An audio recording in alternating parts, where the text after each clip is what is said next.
last week, was it the other week? Bavaayo ne bagenda e Dubai. Omuli omukuru Damasco Sesanga, Genie Peace, nalaba Tebifana na Richie, anyawo mulala producer Jacobo Beats. Naye agende Dubai. So are we trying now okubanga abayimbi bagoso basobola okubanga bagenda nga babaaniriza akasente ko baakabawa story engeri George followings oba just mujje muyimbe kasita mulinye ku nnyonyi embeera yali etyanga gwomutunulizi w'ensonga tukyabulamu. Uganda is blessed. Uganda is one of the blessed countries on the planet called Earth. Nalabyeko omusajja omuna Kenya ng'agezaako ku analyzing Uganda ng'agi comparing ku Kenya. And of course nafu tubaddeyo nange mbaddeyo. In Uganda w'osobola okusanga concerts from Monday to Monday, back to back. Ngate concerts zonna zikola. Like the other week, twalina concerts almost nganya mu week emu. Zonna ne zijjula mu bifo ebinene. Omusajja omuna Kenya yagambye bw'ati nti bannayuganda tebeetaga kufuluma Uganda kugenda kukola ssente wabweru. Bazikolera wano mu Uganda.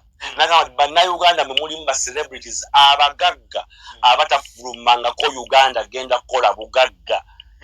Lino eggwanga tuba kubanga tetuliiko mukisa Musumba twandibadde nga Somalia. According to the system gye tutambuliramu eya wano eya governance erimu corruption erimu secretarianism erimu enkokola engeri gye tuyisibwamu ne ekikuumye Uganda okubanga eringa bweri. Uganda is a happy people. We are happy people. Yes, we are happy people. Tuyinza okuba tetulina nnyo kyamaanyi but we are happy. Kenyan people they seem to be rich but they're not happy. Kadize navuddemu over net saaza zabadde nga 8 wakati n'ekitundu awo. I found people they are happy. Kuba they are happy but in Kenya tosobola kusanga atambula kigere ku ssaawa ezo. Buli muntu ali mu nnyumba ye yeggalidde. Akati when it comes to abaana okuba nga batandise okutambula ogenda ebweru, the question is how are they going? Where are they going?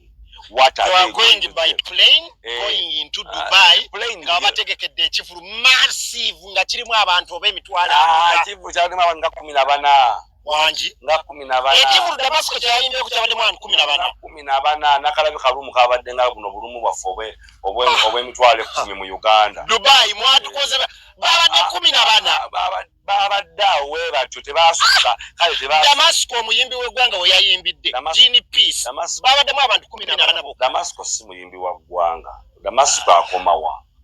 Damasco Damasco mumanyi amanyi Damasco ng'ayino eno broadcast ogiraba ogenda kubuuza ekibuuzo babuuze bameka bamanyi Damasco mu commenting irawo ku TikTok ne ku YouTube nyimba zemmeka zabamanyi. Of course how are you today? I'm very well. Are you okay? I'm very well. Musumba that's a nonsensical song. How are you today? I'm very well. Are you okay? Backing oluyimba. Are you okay? Who is okay? Who is okay? Na luyimba tali okay. Na luyimba tali okay. Nego ya luyimba na yeta Musumba. Mighty Channel abantu bagimanyi. Anti kati bine ebyange si bya Mighty Channel, bine ebyange bya Sempebwa. Nze njitovula wero kati ebyo biyimba ebyo. Kati what is that? What does that add? Omanyi following Damasco gyayina following byebiki following bagigula following byebiki ate neyo following syndrome we naye Musumba badde nsaba Damasco omweyo katiibwa omweyo ku kitiibwa. He's a big artist. Musumba kankubulire that number and following syndrome yekyasinze kati okutta abantu nti abantu babanyo okulowooza olwokuba nno video yafunye omutwalo mulamba n'alowooza nti be bantu balina mu bulamu nga almost ground Damasco ali wanawe ndi sure era bwe banga mwabaddemu abantu 14 e Dubai mwatukoze bubi abategese Dubai bategese Dubai oba n'ekifo ekirala kyawo ne still you. Here is my point. Genie Peace talina ba followers abasobola okujjuza Dubai kumyaka Genie Peace gyayimbi andi mbadde ngezaako okugamba bagenze batya bagenzeewa ani yabayise Gini Peace asobola okubeera mu Uganda nakuba Serena n'agijjuza. Gini Peace. Gini Peace wabiko omwagala gw'akazi kati wabiko omwagala gw'akazi. Gini Peace. Gini Peace. Oba mu mistake nze ne pasa just Gini Peace waba yajjuza Plaza. Wali ku Plaza? Halas concert. Waba yajjuza Plaza. Kiki ekiremesa Gini Peace okujjuza Serena. Serena y'abantu 1000. Ku sente meka. Ku Plaza yali ya mitwalo 2. Gini Peace, she's a big brand. Tetusobola kumudisqualifyinga mu bayimbi ab'amaanyi wano menyere ewa passa Bugemba we Nansa n'abayimbi ky'ab'amaanyi bomanyiwo Gini Peace sobola mu bali ya Nansa oyo tosobola mu bali ya Nansa na Gini Peace she already has a ministry with her husband tosobola mu bali ya Nansa na okay kali abava waba badde Nansa na menyere abayimbi ab'amaanyi Damasco 1 linda ko kati gomenya bibyo omuyimbi gwe nandibadde nyinza okumenya eyandibadde ow'amaanyi ng'ogyeko oli CEO pasa Bugembe gwe nandibadde nyinza okumenya yandibadde Mugabi David ashenoke gwe Mugabi David kigoga bamusuulako ekiweero ekinnyogoga n'akomaawo omuyimbi yandibadde ow'amaanyi omulala Yessanyu Aida naye emitawaana ati temwagala kutuula ku seti emu naye ng'oyogera ebintu bayimbi kiboomi ati mpa gwempa Damasco Sesanga mpa obukubiri waliyo naawo gayi wange olabye otagala nanti omanyi n'ono omwana kamukubuulire ono omwana bamuyita Kampala Jagonda Kampala Jagonda omumanyi omwana oyo omwana yandibadde w'amaanyi nnyo singa teyakola luyimba olwo kankubuulire omuntu oyo karokomeza w'amaanyi karokomeza tosobola kugamba n'oyimba forever ne Yesu ayo noja n'oyimba Kampala Jagonda. That is stupidity of the highest level. Oba okijabuludde that one is an inspirational song, this one is a gospel song. Balancing inspiration tukijjewo because we don't need inspiration. Kampala Jagonda. We need the gospel. Oyina okuzaamu abantu amaanyi nti Kampala Jagonda. Kiri kitumala ndibera nawe forever ne bwe yandiyimbye olukaloka ne lubeerawo naye olwokuba nti n'omukulu yalaba ng'omwana agenda mushayinga n'amuwandiikira oluyimba mbuuza where is Kalokomeza now? Kampala Jagonda yatuukawa? Kampala Jagonda yakomawa? Kampala Jagonda yakomawa mbuulira ali ludda wa terwasokkana Namuŋŋoona naye luli forever lwakuba ensi yonna ffenna twaluyimba naye omusajja bwe yalaba omwana agenda kushayininga kamuwandiikireyo ekiyimba ekigenda okumutta n'akimuwandiikira n'akitwala mu studio. Kampala Jagonda, stupidity of the highest level. Kampala waba akulemye ensi eba ekulemye. In Kampala even a fool can survive and you are singing Kampala Jagonda. Kampala bwakaluubiriza gwe bakuziike buziisi. President Museveni yagamba nti mu Uganda even a fool can survive. I don't know why Kampala Jagonda. Such stupid songs. Forever. Oluyimba olwalo luwoomu. Mba mulalo bwemba kugwe ndibeera naawe forever. That beauty n'olugatta ku Kampala Jagonda. Jamie M w'amaanyi nansana. Jamie M is nedda musumba. Jamie M is atoleta. Anono omulenzi omulala Preacher Man Rasto ate oyo akuba nnyo. Ate oyo Preacher Man ye muzibu nnyo. Actually Preacher Man yasinga nansana. Preacher Man asinga kuki onoteekawo ebintu kati mu bufuuzi kankubuulire. He is a good artist. I love Preacher Man so much. Ayina n'oluyimba olupyawo. Musically Preacher Man kati yakyakutte bendera. Obanga ogamba nansana ajja kujja Preacher Man omulaba alinga bano abaana kalize nyina kiwala kyange ekito sembayo kati kyatandise okulya akamonde bamanyi okikolera akamonde bateekamu bulungi nnyo bandi nga muteerawo akasowaani ke alya mpola bw'akola bw'ati naye mugenda okudda nga kasowa nakubye wali akatadde wali wabbali ye preacher man ayina ekintu kyazimba azakizimba mpolampola wamma mwana wange it is okay, you are doing well and your music is wonderful and I celebrate you. Namugambako nomugamba preacher man, it is high time otuweeye ekivulu naga mzee kamala okugira nemugamba it's okay, take as much time as you can. The chairs will be very swinging. Media sebo preacher man otuuse kati akoleyo serena kati oba wanike mutene arena asookere wane waffe watonotono wano ku Fido Dido wano waba asookera polampola oba ku Plaza oba ku Tobani awo. Okay.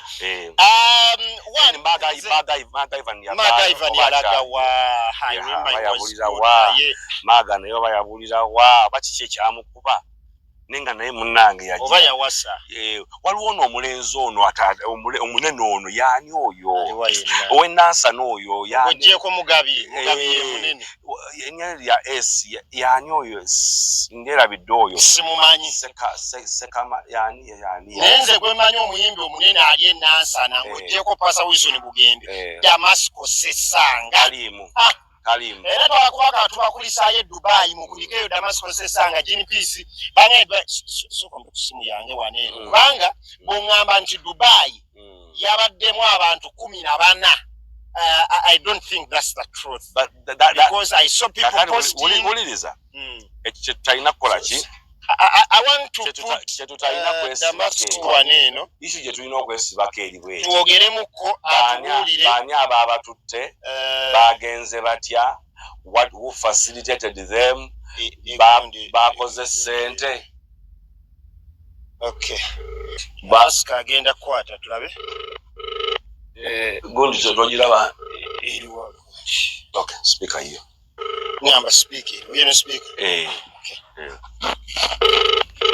tuli mukunoonya ku muyimbi Damasco Sesanga atubuulire kyabadde kitye Dubai. Amaanyi gabadde mangi nnyo kuba musumba Ssempeebwa Joseph byatugamba wano. They are doubtful. And I'm not saying that it was bad. Tasobola kubeera 14 people mu room naawe omuyimbi w'eggwanga Damasco akuba abantu 14. Kino kyesibaako. It can't happen. No. Tugambe nze Gene Peace abeera n'akuba Plaza Gene Peace omuntu. Damasco alabika ali mu studio akola hit. Gene Peace omuntu omu. Even Damasco did something, was it last year? When was that? Nansana. I think a year before last year. A year before last year.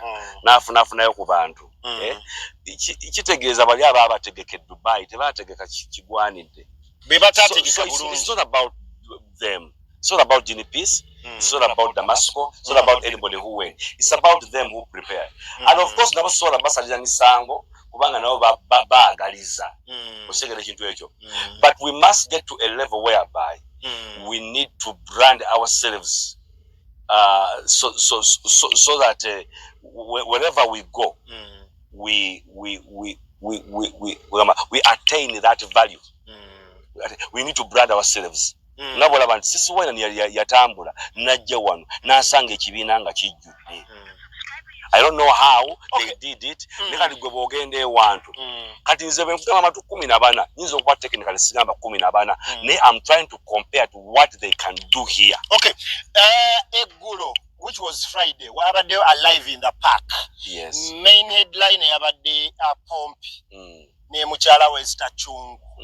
Wabadde nono muna Kenya Mogisho di Baba ne bajja ne bakuba full house bange kyajjudde nnyo ne kibooga. Ankyengezako okulaga nti bano abantu bamanyi brand zaabwe era bamaking sure okulaba nga when they are coming they will attend to that level of their brand. Tebajja kugifiirwa tebajja kugitatanya. But like I told you, Bannayuganda tulina omutima omulungi. Tulina omutima, we are happy people. That anybody who comes here we welcome. Kakati togenda Dubai ogenda kutta brand yo nga tebakutegese bulungi. You rather stay here. Kyekugambe kiri. You rather stay here till when? Kubanga omwana ayimbidde emyaka 10 until you attain the level of your value. the level of fe abalabireno etujja bitegera nti bakuwadda kadde ka $1 twagala kumanya waleesa abantu bameka how many people did you influence so the numbers so nekirala tugezeko nokulaba ne music waffe as keeping a boundaries za Uganda. How? Because Pompi ayina ennyimba ne giant killer I am a giant killer n'ennyimba endala mpitirivu bannayuganda ze bamanyi word to word naye ennyimba zaffe ez'abannayuganda bw'ozisomoosa eri mu nsi endala ab'ensi eyo basobola okuzimba word to word because it's those words that touch people's hearts to come for concert. Anti kyenkugamba kati awo wetwetagiramu bino ebitongole byaffe bino ebya federation associations then n'okwebrandinga getting managers and so on promoters never marketers never sponsors enyimba baziteke ku platforms ezenjawulo then nawo okulaba nga nawo stretching forth emikono nokukozesa social media handles zo okulaba nga reaching out brand yeberenge ekola ki ng'erinnya then ekyokusatu know your audience kati mulimu audience za kadongo kamuzimanye nti bano be bantu bange abekirinnya bigo balija frank adongo kamu tojja genda ku alive in the park bakugoberawo togenda ku live alive in the park ngogenze kuyimba balija nkona dance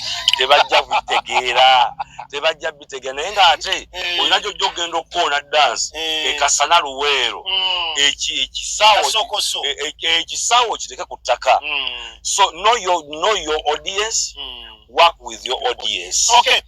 Twala kubanga twagamba katugereko mu bulango ndowooza tukugamba ekintu kimu kinno gwe ayagala ebintu ebikozesebwa ku mikolo okutimba emikolo catering ku mikolo amagomesa ag'ebbeeyi oyagala makeup w'abagole enviiri z'abagole oyagala kutimbira omukolo gwo gubeere world class gubeere gw'amaanyi nnyo oyina mbaga kwanjula oyina graduation n'ebintu ebifaanana bwe bityo babayita ba fantastic events bakugamba nti batimbira ddala ekintu ne kibeera nga kya mulembe nnyo beekwateko gwe aba fantastic events osobola okulaba ku details zaabwe enamba kweziraawo nyini ku video nyini babayita ba fantastic events beera nga obeekwata naddala gwe ayina omukolo lwaki nedda. Okay. Yala kubanga nkujjukiza baganda baffe abakatika concepts bakugamba batya bayina stage bayina lights ate nga bayina ne sound ow'omulembe omusumba oyina crusade oyina ki oyina concert oyina ki baganda baffe abakatika concepts bakugamba beera ng'obeekwata n'ennamba yabwe kweri awo still basobole okuba ate nga bakutuusa ku stage ey'omulembe amataala ag'omulembe ate nga ne sound naye mulungi nnyo nnyini ddala lwaki nedda be baganda baffe abakatika concepts kale musumba nga tumaliriza media industry yayingiddemu wabulijjo ndooza mwebuli obuzibu twali tula muganda waffe full figure tujja mwogerako nga tumaliriza full figure leero tufunye baluwa okuva mu UCC public notice okuva mu UCC ng'egamba nti show ye ebadde running bwa ku TV bagijjeeko olw'ebigambo by'abadde ayogera n'ebintu ebifaanana bwe bityo. One, tutandikira awo naddala mu media house nga y'abalokole presenter asaanidde kweyisa atya because bali ku neeyisa ye nga full figure ne presenter omulala gw'abadde akola naye nti babadde boogera si bulungi n'embeera efaanana bwetyo kuba toki nakigambako ku ba presenters abamu nembaga aba presenters abamu mu borrowings ebintu bingi nnyo from the secular mubiyingiza gospel industry ennyambala gye mwambala ya kisacula enjogera gye mwogera ya kisacula yo composure ya kisacula oyagala kwogera nga gundi bwayogera ku gundi ku TVM akawungeezi okutebota omuzindalo oyagala kwambala bwotyo that's being so gullible and it is myopic in a way that you have not valued yourself. Lwaki bo tebakopa fe lwaki mwe mukopa bo ekyokukopa kitegeeza ki kubanga one obanga oli ku school of journalism and mass communication mutula mu kirasi oba ba gospel oba ba secular okitegedde oba ku campus ne bwogenda mu field ogenda ku TV yo no ba ya gospel ba ya secular ngogenzo kola intern so tekitegeeza nti nno bali mu kusomera mu kisero kyekimu ate bwe tutuuka eno mukola gwe n'obaawula. The issue is nzira yo kubagamba your values and standards do not be conformed between scripture temwefaananyiriza nga abensi Romans 12 abano balaba nga ayogerera ddala ninga omanyi kwa copies na pesting the way ayogeramu the composure bala n'entuula ne setting ya studios enako zino ez'abalokole bwe batakugamba ne TV y'abalokole oteekwa kubeerako Bible otegeera y'abalokole musumba balera namwe mutuleke bannange it's the same thing market audience is the same market audience is not the same. Impossible to go and TV station. See, if you brand your TV station as a Christian TV station, why no kuba we birabikanga? But ekeko Bible nebyawandiikibwa ku nsonga ya music oba nsonga eri social. Beings obutabera bwe bitu, beings obutabera Bible. But there is a way that can be led by the Holy Spirit. Okay. For example, nga ngo obututi obumu makanisa agamu. Waliwo akatuti kotono g'abannange. Kino ate kiyitidde ng'amataala mangi gewabwegati mulimu zi disco light bataddemu ebinankani nga kisuka n'okusuka n'omwoyo omutukuvu n'abulawo. Anyway, back to the point.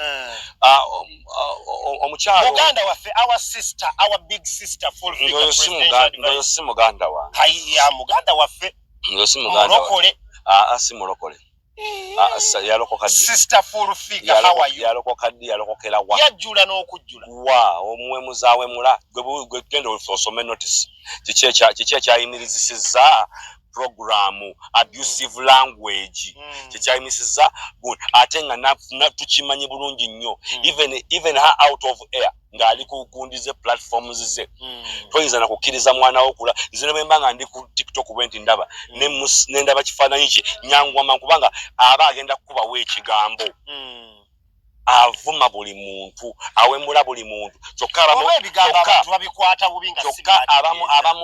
abamugamba oba abamuddiza n'abatwala mu kkomera. Njagala omuntu eyalibadde ku TV oba radio y'abalokole yandibadde yeeyisa atya era ng'ayogera atya? Actually obuzibu bwe buno tufunye Musumba nti abantu abasinga abali ku TV z'abalokole si balokole. Really? But presenters abakola mu control room, of course we need professionalism. Ne waliyo abaana abasomye. Number 2, nawe osobola oteekamu omwana ssente for the sake of the goodness of the gospel. Because twagala nnyo professionalism ne tubuuka values tuhayaliza abantu bangi nnyo ne bajja ku Christian TVs ate bo nga si balokole. Kakati obuzibu bw'amaanyi. Ekyokusatu okwegendereza nnyo olulimi okumanya nti bandange we are passing through a hard time. Abantu balina ebizibu tufeeyo nnyo okulaba nga bye twogera kale ne bwe kibanga kimenya but let it be constructive. Kubanga Musumba kyembadde nyawo okugamba abantu babagambe ku mazima omuntu bw'akolako ensobi tebagyogereko because kati gwogamba kuweeweeta bwesi kusiiga kazigo issue teri ku mazima. Ekiwandiiko kyafulumiziddwa nti she has been using an abusive language ate nga naawe obadde obiraba naawe n'abalabi babiraba babimanyi ebigambo omukyala yabadde akozesa on a Christian TV. No musajja gwatudde naye bwe nali ngampa ekitiibwa emyaka gyange gyasooka edda he was my icon bwe nazanyiranga zigundi drama omukulu oyo namulabirangako but I lost respect from him.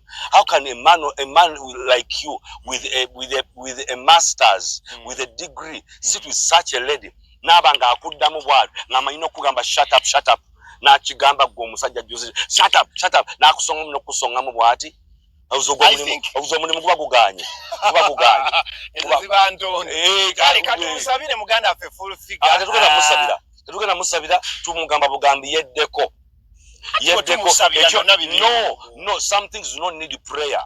some things need to choices yeddeko ekyokubiri tables turn full figure yaliko konga munaku mukama namuyamba namuwandako akalusu nabaako kyali kati still akyasobola okuddayo tulabyeko abantu bangi my sister full figure ono byayogera tebisobola kisoboka and I'm praying for you show a devil can turn kakati tulina abasajja sisabasala I'm talking analytically tulina wana abasajja abali ab'amaanyi nga tebagambwako tebakwatibwako bali mu makomera abalala baafa abalala bali bagagga ebintu byonna byakola bitya byatwalibwa ewange gye mpangalira Kabuuma tulina omwami twamukazaako Kabuuma y'omu ku basajja abaasooka Kabuuma ne batunda amataka mu kyalo Kabuuma. He was so rich ng'ayina amataka ayina amayumba ng'ayina amamotoka naye right now apangisa bupangisa right now. Why? Kubanga yazanyira mu budde bwe.